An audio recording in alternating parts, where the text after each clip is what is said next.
Merci, Monsieur le Président. Monsieur le Directeur, cet été, nous avons vu, entendu, lu un nombre incalculable de commentaires sur la négociation des accords douaniers entre les États-Unis et l'Union européenne, l'exportation des produits européens vers les États-Unis, taxés en majorité à 15%.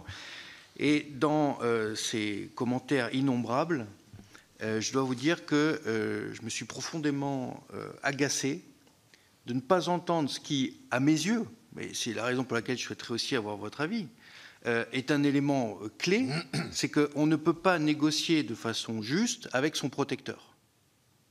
Et ce commentaire-là, je ne l'ai pas entendu.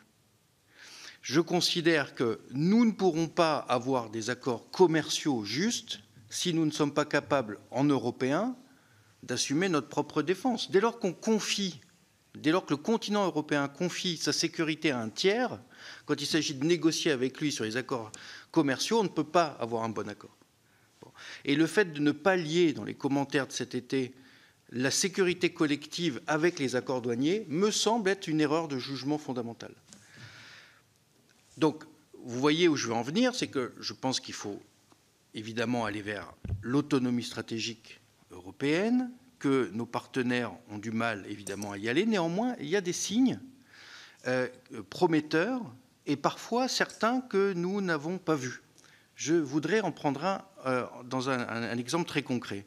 C'est que tout le monde s'est focalisé sur le fait qu'après le 24 février 2022, il y a eu l'enclenchement par la Finlande et la Suède de l'adhésion à l'OTAN. Tout le monde ça l'a vu.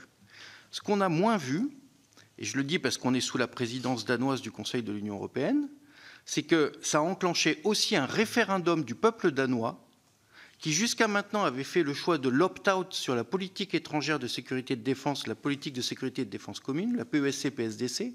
Le peuple danois a voté dans un référendum pour lever l'opt-out qu'ils avaient depuis le début de leur adhésion à l'Union européenne.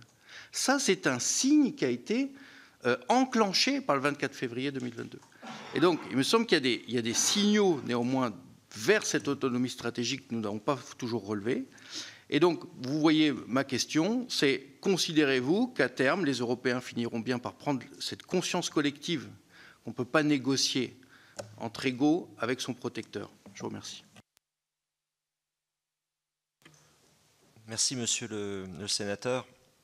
Bon, sur le constat de l'impossibilité de négocier avec son protecteur, si vous voulez, je vous rejoins très volontiers. C'est-à-dire que, en fait, on peut résumer la guerre froide de la manière suivante, c'est que la guerre froide, la garantie de sécurité américaine était accordée aux alliés qui étaient les principaux partenaires commerciaux des États-Unis. C'est ça qui change avec la mondialisation, en fait. C'est-à-dire que les principaux partenaires commerciaux des États-Unis, en l'espèce la Chine, ne sont plus les alliés. Bon. Mais, de fait, on peut tout à fait lire les sanctions, ça a été fait d'ailleurs par un certain nombre de rapports parlementaires de jadis, comme la prime d'assurance, en fait.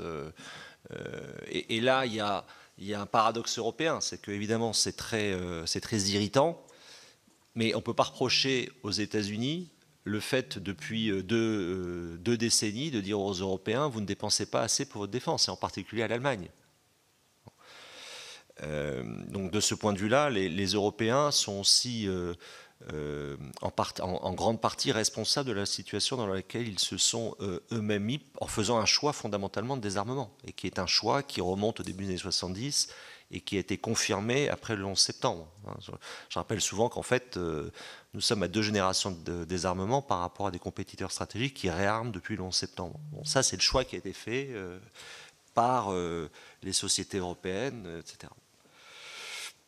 Sur ce lien, sur ce racket stratégique, je me permets de mentionner quand même, vous indiquiez l'absence de commentaires soulignant ce lien.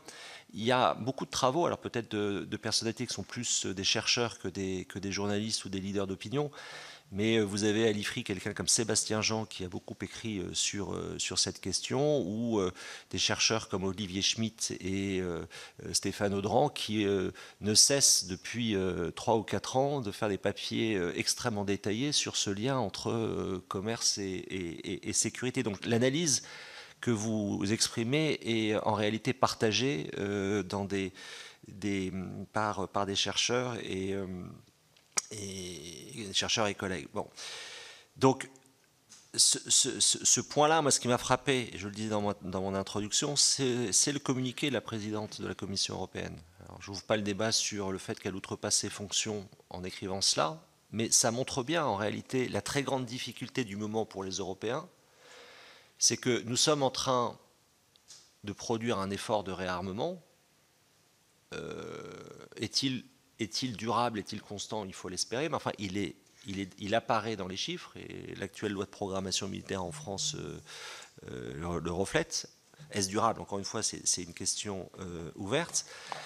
Mais que, dans le même temps, il y a une très grande difficulté pour les Européens à accepter la prise de risque.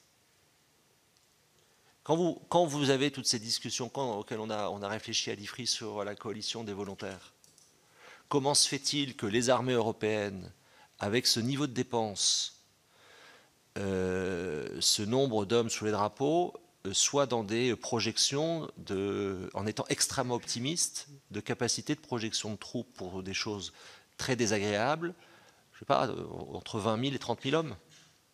Il y a un décalage qui est sidérant, en réalité, et qui s'explique par une aversion au risque très compréhensible. Ce n'est pas des élus que je vais expliquer ça, c'est que ce que vous disiez tout à l'heure, monsieur le député, sur comment un corps social... Pardon, excusez-moi. Le député qui a réussi.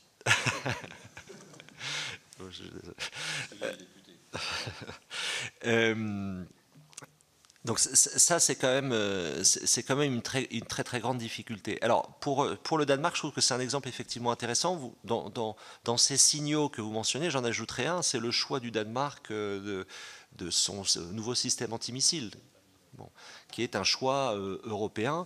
Bon, la particularité aussi du Danemark, c'est que cette prise de conscience s'explique peut-être aussi par le fait qu'il y a désormais une administration et un vice-président américain qui vient au Groenland et qui explique que c'est bien.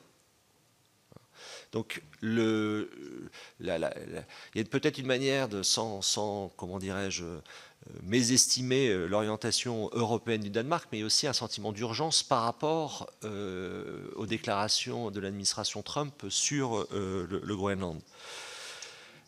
Et ça conduit à une observation plus fondamentale, c'est que ce que nous constations sur l'impréparation ou ce décalage qui existe entre ce qui est exprimé par la Revue nationale stratégique et la manière dont c'est compris par des pans importants de nos concitoyens, cette perception est très différente dans l'Europe du Nord. C'est-à-dire que quand vous discutez avec des Finlandais et des Suédois qui viennent de rejoindre l'OTAN, ils se préparent très sérieusement à un possible choc russe. Alors on peut dire que, on va toujours dire ah ben c'est exagéré parce que la réponse la plus systématique en France quand on parle de ça, c'est ah bon, on n'aura jamais les chars russes sur les Champs-Élysées. Comment se fait-il, comment envisager ça puisque la Russie n'est même pas capable de prendre Kiev? Les Scandinaves et les Finlandais, compte tenu de leur histoire, ont évidemment une approche un peu différente.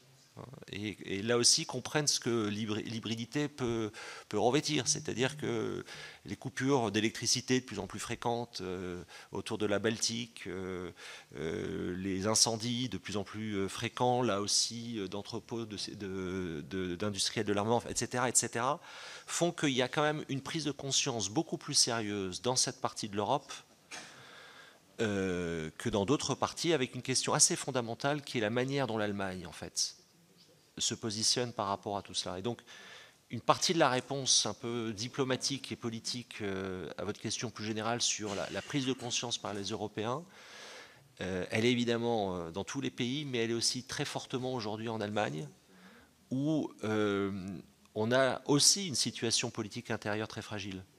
On a une situation politique intérieure très fragile en France et en Allemagne simultanément.